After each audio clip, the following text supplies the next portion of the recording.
and then we'll get going. So thanks everybody for joining. This is the Eat This Not That webinar, and I'm Charters Embry. I am the client support manager at Target Care. So I kind of typically help run a lot of the engagement going on, and Shalom is actually one of our nurses with Target Care as well, so she's going to be presenting all of the content today. And I will pass it over to you, Shalom. And then as you guys are listening and have any questions, if you'll just put them in the chat, and then we will review all of that at the end. All right, thanks. Thanks, Charters, for the introduction. Hi, good afternoon, everyone. Such a pleasure to be with you all this afternoon and to do a webinar for y'all. And like Charter said, we'll have some space to answer some questions at the end as well. Now, I'm going to go ahead and share my screen. So, Charters, let me know if you can see that. Excellent. Yes. Perfect. Here we go. So our topic for today is Eat This, Not That. And it's a discussion of food, nutrition, and a variety or a nutritious diet. So when we talk about healthy diet, what does it include? What are we talking about? We know that having a variety of foods and certain types of foods help with good health and nutrition. We have countless studies that show that chronic diseases like diabetes, heart disease, and even cancer does respond to the way we eat. That does not mean it may prevent it from ever happening, but even if you are diagnosed with these, how you eat affects the outcome of your disease. So that's something I think that's positive to think about, that even if you have chronic conditions, after the diagnosis, these can help with it. And a healthy diet is a combination of different foods, and that can look different for everyone. I personally believe there are no good foods and bad foods, only foods that are better for your goals, for what you want to reach with your health goals, and foods that are not so good as well. Realistically, most foods should fit into a good, healthy diet, and we'll talk a little bit more about that. So we start off with this plate picture, this diagram of a plate. This is by, the USDA's myplate.gov on how to eat a variety or a nutritious food. Most meals should look like it has some vegetable, fruits, grains, and protein, and a little bit of dairy on the side.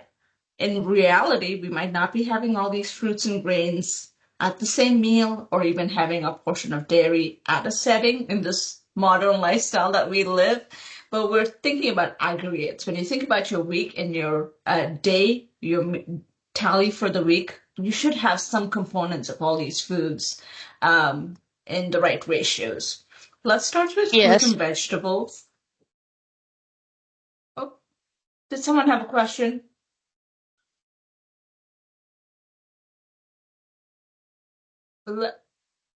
Let's start with fruits and vegetables. We fill half of our plates with fruits and veggies for each meal. Now, sometimes if that's hard to get and you're getting a prepackaged meal from outside, I think just pair it with a fruit. So, if takeouts for lunch, then I'd say have an apple and orange with it, help fill out your lunch. Try to stick to whole fruits and kind of switch your veggies out for each meal. The best thing about summer right now is we are in peak fruit and veggie season. So try to enjoy that variety, apples, oranges, watermelons, berries.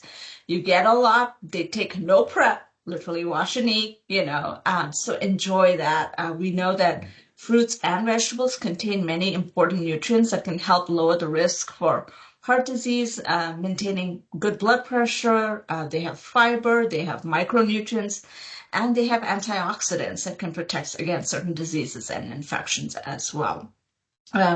One tip that I have for fruits and especially vegetables, because vegetables can be hard to get into, is frozen vegetables. Use frozen vegetables as your friend. So even if it's a busy week and you're doing takeout, think about steaming some frozen veggies and adding it to half your plate and eating less of your takeout than you usually would.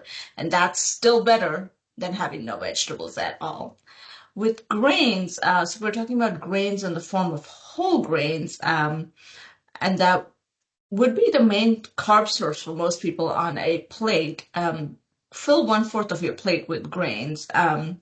At least half of your grains should be whole grains, and by whole grains, we mean examples of like oats, brown rice, whole wheat pasta, buckwheat, barley, quinoa are all examples of whole grains. The reason we like whole grains over processed grains is they contain really vital minerals and fiber that can help reduce cholesterol levels. They can also help with weight management and improve digestion because a lot of these whole grains provide good fiber for your gut bacteria to be happy. So kind of really important to get some whole grains in your diet. Really quick, easy ones that I like are quick oats, and I have a little example over here of quick oats that 2 minutes in the morning, microwave, put a little bit of cinnamon, a little bit of honey, some apples, some frozen berries, and you have a pretty satisfying meal. Protein, of course, 1/4 of your plate should be protein. Eating a variety of proteins can help rotate your nutrient needs. So when you think about that, that could look like beans, lentils, that can look like tofu, that can look like shrimp, fish, red meats, beef, pork, chicken, turkey, as your white meats as well. And so I like balancing that out and switching those out. Some proteins, like especially red meats or fatty meats, can be full with saturated fats. So kind of be cautious when choosing or reduce the amount of those kind of meats and switch it out with some other ones. When it's hard for a lot of folks to get fish, I tell folks canned tuna and canned salmon is still as nutritious as some of the fresh ones when it's unavailable or takes too long to cook. So those are ways to, snack and boost up some healthy fats that some of the fish proteins have. Dairy, choosing low fat or fat-free dairy or yogurt. When it comes to fat-free versus low fat, I personally prefer low fat. Enjoy some of the healthy fat that milk in yogurt does have. Now, if you feel like your diet is heavy in cheese or yogurt and a lot of milk, then you probably want to choose skim milk varieties or low fat percentages for that. Milk, dairy, yogurt, cheese provide nutrients that are vital for the health, such as potassium, calcium, iodine, phosphorus, vitamin D, and are, of course, a healthy source of protein as well. So in the summer, I really like yogurt, frozen pops, yogurt with fruits, granola, yogurt parfaits are really great sources. Of course, cold milk cannot be beat. So enjoy those in moderation as well. We're now next going to food swaps. So as we get into the slide, and the next few slides are about food swaps, I just want to highlight that we're not saying that don't ever eat these foods. We're just saying learning how to modify the frequency and the quantity of these foods are going to help with improving overall health. So when it comes to bacon or sausage, they're delicious, and that's what I had for breakfast. Full disclosure, because we were home today. A serving of that would consider to be, 1 to 2 strips, and that's about 120 to 150 calories, depending on the size and the portion of kind of bacon. And majority of those calories come from fat. So it's a high fat food. And we talked about fat from red meats. This is the kind of fat we kind of get worried about. So if you were to enjoy it, I would say a good way to is limit it to 2 strips and probably just limiting your bacon consumption to 1 to 2 times a week. Sometimes, if you're having bacon for breakfast, think about having frozen berries on the side, having some oatmeal, so balancing it out. So when you can't not have the food that you want, I always think about how can I add to make this food more nutritious. Another swap for bacon or sausage to have more often is Canadian bacon or lean ham. And I really like this because it has no fat or minimal amount of fat as compared to bacon and is generally about 30 calories and about 1 gram of fat. So it has more protein than fat. So it's a great source of food. Our next swap is cereal. for overnight oatmeal or overnight oats. And the reason we would prefer to switch out down the frequency of cereal, even though it's cheap and convenient, is because it has a lot of processed sugar for not a lot of fiber and nutrients. Because the whole process of creating these fun, amazing flavors and colors in the cereal has moved that it has removed more of the nutritious quantity in it. So a good swap would be over oatmeal with added flavor. So the pitcher has blueberries, strawberries, and almonds in it, which is pretty good. You can add cardamom, cinnamon, nutmeg, brown sugar, nuts to it. Apples go really well with warm oatmeal or even cold oatmeal. So there's so many great recipes out there that you can try to eat for breakfast. Sometimes folks put a scoop of protein powder in their oatmeal as well to boost and get more protein for the day. That is not an animal source of protein, so that's an option. If you were to enjoy cereal, I would stick to half cup, once in a while with, low-fat milk or yogurt parfait or nut milk or almond milk to help boost some of the protein content of it. Our next one is a favorite. I love bagels, but a good alternative for it is English muffins. And the reason to think about the swap is a bagel has about 250 to 400 calories depending on the type you're getting. But an English muffin it comes anywhere from 150 to 200 calories, but has less carbs and more nutrients or more and reduced sugar. So a more healthier choice if you were having it on the daily, I would say do the English muffin if you enjoy it. Healthy food swaps, potato chips, and switching it for homemade veggie chips or roasted chickpeas. Another thing is if you don't entirely want to give up your potato chips, think about pairing with something else. Can I reduce my potato chips to maybe a cup? And can I have it with carrots, cucumbers, or celery? So, can I have chips with some veggies and see how that goes? I love homemade or even you nowadays get these in the store, some kale crisps, some roasted red lentil peas and beans. Those are great. Roasted beans, and there are a variety of recipes out there if you're interested in making those, and those are healthy to snack on as well. Pasta, when it comes to healthy food swaps, I love zoodles or zucchini noodles or wheat pasta as a swap. Sometimes, of course, I do whole wheat pasta, regular pasta, and don't worry about it. Sometimes I add to my whole wheat pasta a lot of veggies and protein, so I kind of balance it out. But great choices for alternatives to regular pasta is whole wheat pasta. And in the past 5 years, the market has done so well. We have great, options like this that taste so good. You can't tell the difference. Chickpea pasta is another high protein, high fiber pasta that's out there in the market. So other options to choose from. And you really can't tell, especially in the past few years, a lot of the brands and varieties have worked on taste and flavor, so they do not taste too outlandish. So you can eat them and enjoy them. Our next food swap is burritos versus bowls. So with burritos, often because they're grilled and on the stove, they often have a lot of carbs and not enough of fiber, even though they probably have the same amount of proteins. When you get a bowl, you're able to add whole grains to it, a little bit more fresh greens, so it makes it more balanced and nutritious, and that's why if you feel like you're having too many burritos, I would say switch out to a bowl when available. And so many health food stores and restaurants nowadays carry bowls, so really tasty options with those.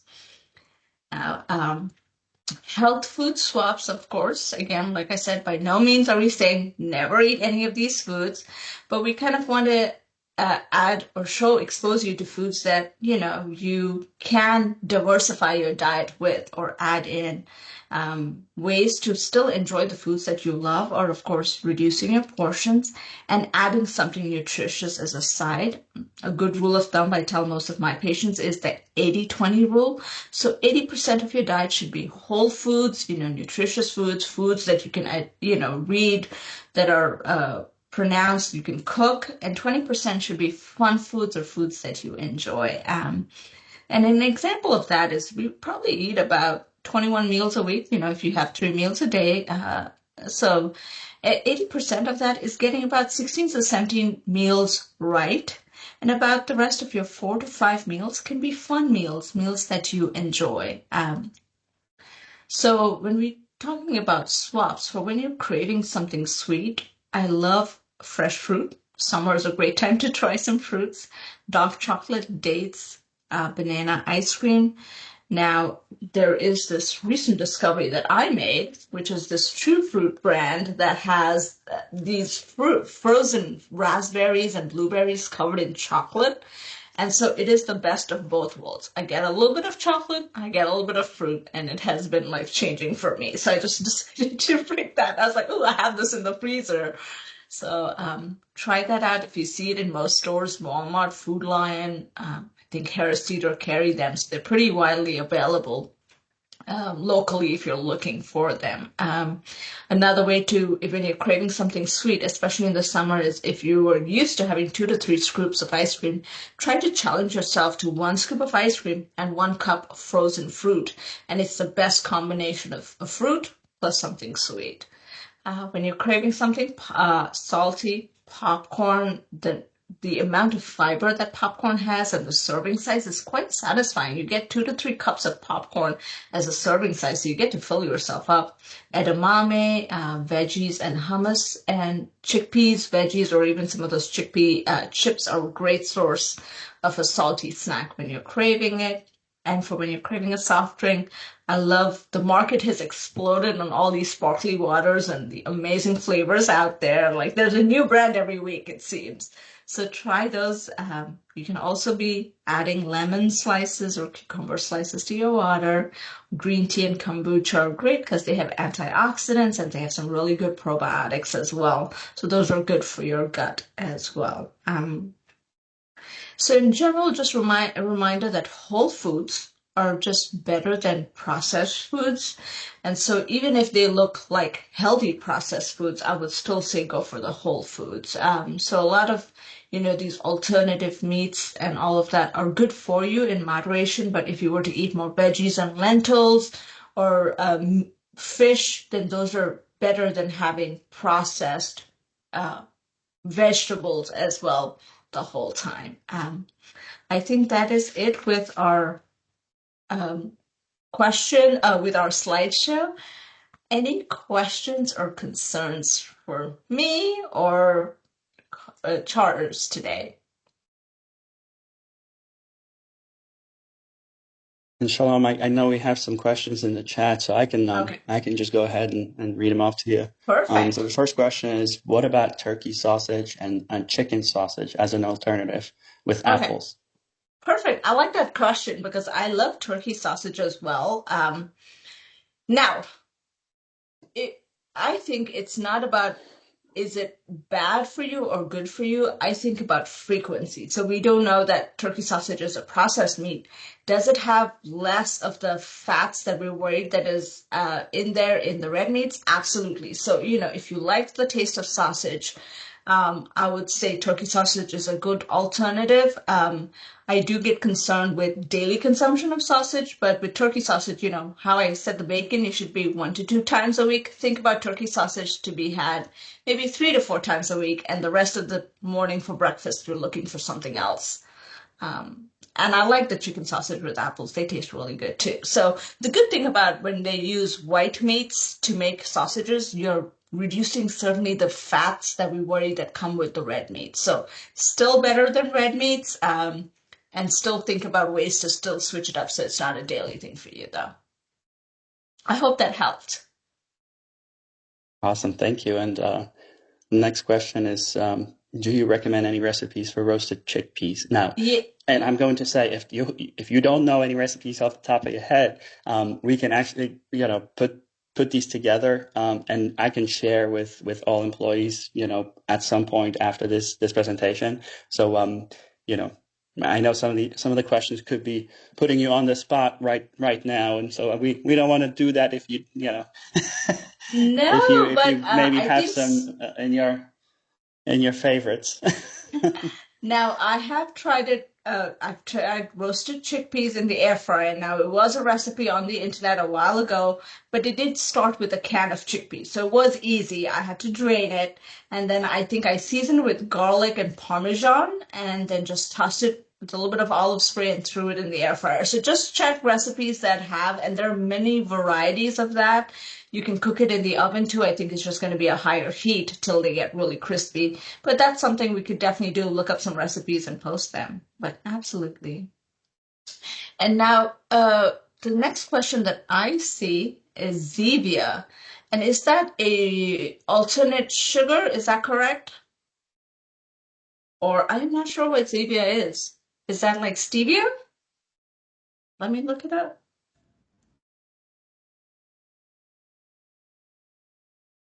Ah, all right. So erythritol. So I have seen this a lot in the market. So it classifies under artificial sweeteners, but I think this is a newer blend that kind of doesn't, I think it should be okay in moderation. I have nothing against it. It is a good alternative for when you are trying to reduce your sugar. So absolutely.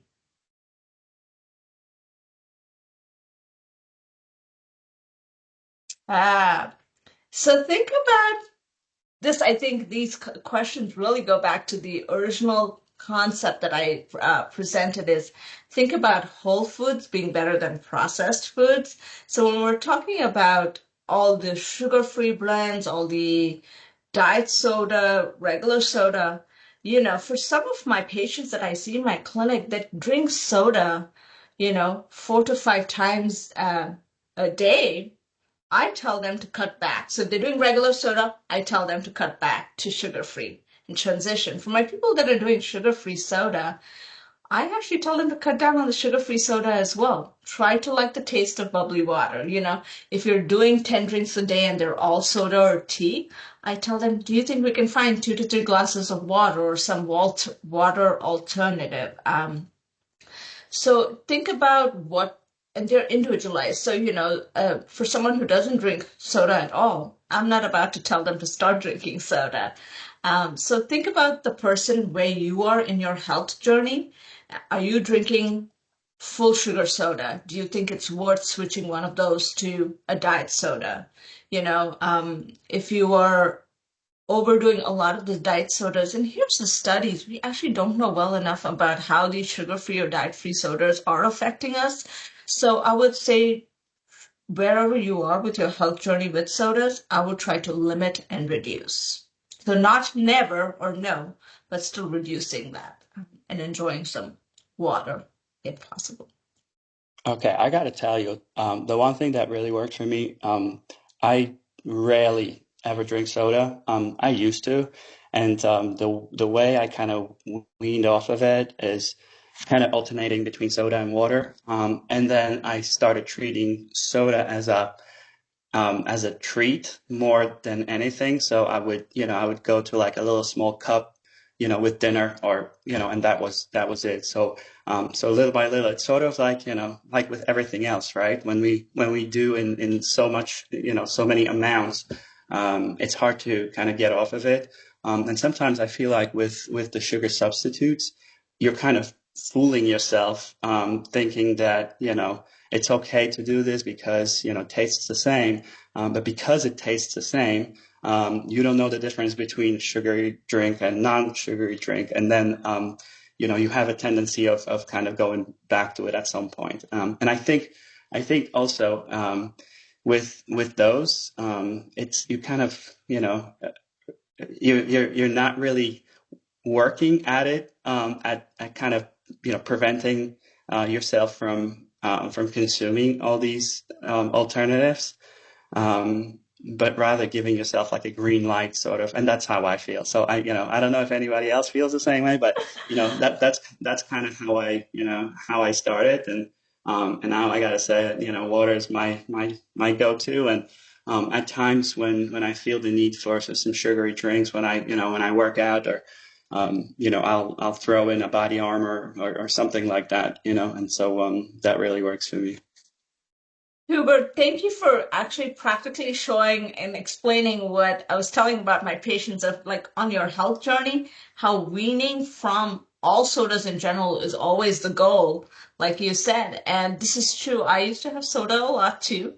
And now when I do have it, which is probably once every 2 weeks, I actually have the real thing. Not worried about it because it's one serving and I'm done. Don't crave it. It tastes really bad. Actually, it's at a restaurant maybe and I'm done. I don't buy the bottles anymore at home. And for me, that's a personal win, actually, because I used to buy bottles and keep it at home. So,